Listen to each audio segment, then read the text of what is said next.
आज पूर्वाह्न विशिष्ट शिल्पपति गंगाधर सामल आयोजन में स्थानीय सबेरा मंडप परिसर प्राक्तन केन्द्रमंत्री तथा बीजेपी पितामह डाक्तर देवेंद्र प्रधान उद्देश्य एक स्मृतिचारण सभा अनुष्ठित हो अवसर में बहु संख्यार उपस्थित सर्वोदय कार्यकर्ता माने जोगदे श्री प्रधान फोटोचित्र पुष्प अर्पण करते अमर आत्मार सद्गति कामना करते। प्रथमे 2 मिनिट निर प्रार्थना कराई शिल्पपति श्री सामल निज वक्तव्य माध्यम अविभक्त ढेंकानाल जिले में डाक्तर प्रधान जड़े निष्कलंक राजनेता थे। मंडल सभापति किपरि राष्ट्रीय संगठन को जाई समाज में डाक्तर देवेंद्र प्रधान विकासमूलक अनेक कार्यक्रम समस्त किभଳି प्रियभाजन हो पारला से दिगरे मन पकाइथिले। बीजेडी युवनेता अरुणाभ सिंह एवं युवनेता प्रकाश सिंह जोगदे स्मृतिचारण सभा अदित बाबू सहित डाक्तर देवेंद्र प्रधान घनिष्ठ संपर्क उपरे मन पकाइबा सहित उभय किभଳି चिंता एवं चेतना को एक करी समग्र ओडिशा विकास साथी होते से विषय कही मन में गर्व एवं अहंकार नथिबा कही। मंचासीन अतिथि तथा खड़ग प्रसाद सरपंच पुष्पा दास मोटंगा गाँव नेता रविनारायण साहू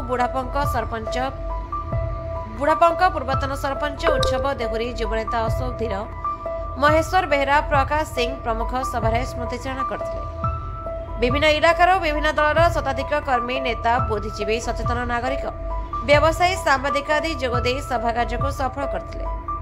शेष में सांबादिक संतोष कुमार मिश्र स्मृतिचारण करने सहित शांतिपाठ मंत्र पठन करते। ब्यूरो रिपोर्ट दमन टीवी न्यूज।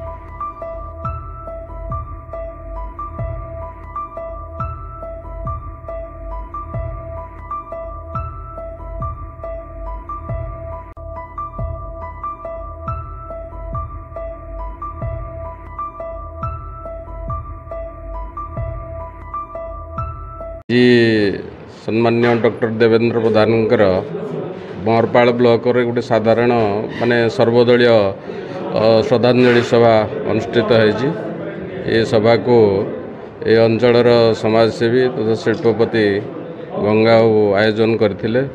तांको ये अंचलवासी तरफ धन्यवाद अर्पण करूँ।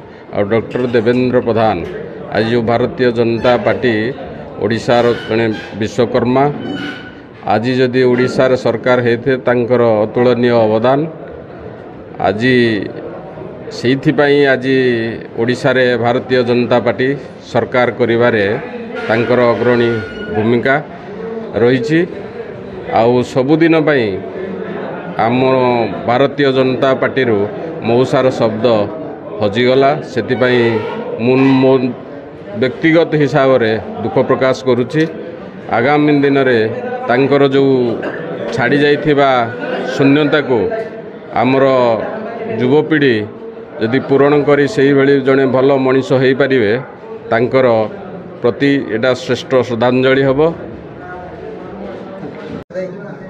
पूर्वतन केन्द्रमंत्री भारतीय जनता पार्टी 3 थरर राज्य सभापति तथा आम अविभक्त ढेंकानाल जिला तथा ओडिशार जड़े दक्ष राजनेता तथा राष्ट्रवादी नेता कहले अत्युक्ति हम ना एवं भारतीय जनता पार्टी भीष्म पितामह कहले भी अत्युक्ति हम ना।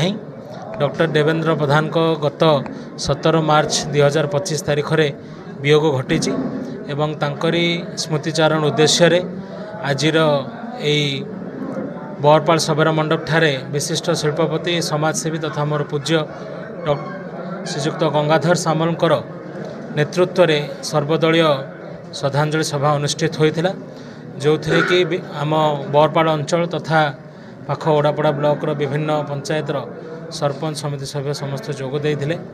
निश्चित भाव में तांकर से जड़े अमायिक व्यक्तित्व जड़े मिष्ठभाषी एवं सदा सर्वदा लोकों कार्य करने निजर दल कार्य करने एवं अनुकूल विकास को भली भाव घटब से समय जिनस सबू तांकर चिंता एवं चेतना रे सदा सर्वदा रही एत बड़ स्टाचर लोक होते भी मध्य निजर सिंपल लाइफस्टाइल पाई से समस्त पाखे ग्रहणीय थिले एवं निश्चित भाव में युवक हिसाब रे तांको ठारू प्रेरणा निश्चित भाव में आमे पाइछु जे कि को भली भाव में जीरो से हीरो होते निश्चित भाव में निज अंचल एवं समाज किसी कार्य करने आम निश्चित भाव प्रेरणा पाइछु एवं आगामी दिन में तांकरी कार्यपंथा एवं कोभली भाव में अधूरा कार्य से जो छाड़ी जाए केवल किभली भाव में पूरण हम ताहा आम समस्त दलर समस्त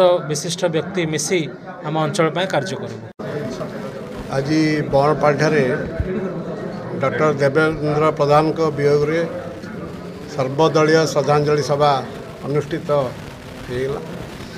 से आम पाखआख अंचल प्राय 10-15 जन सरपंच समिति सभ्य मुख्य गण्यमान्य व्यक्ति सानू प्रकाश बाबू सबू मान्यगण्य व्यक्ति उपस्थित थिले। डॉक्टर देवेंद्र प्रधान जड़े मिष्टभाषी जड़े आगधाड़ी राजनेता एवं अनडिवाइडेड ढेंकानाल जिला को जे आज सारा भारत में परिचय सृष्टि करिसेंती विषय रे समस्ते किछि किछि कहिले एवं से जड़े मिष्टभाषी समाजसेवी जहाँ को न हसिले से कथा कहती एवं खाली राजनेता से नुहति लोकों बहुत काम करिसेंती एवं ढेंकानाल जिला को किभली भाव में सारा भारत में परिचय सृष्टि करे तापे मध्य अनेक काम करिसेंती से विषय सबू आमर कर्मकर्ता आमर भाई मैंने सब स्मृतिचारण कले से समस्त आज धन्यवाद दूँ।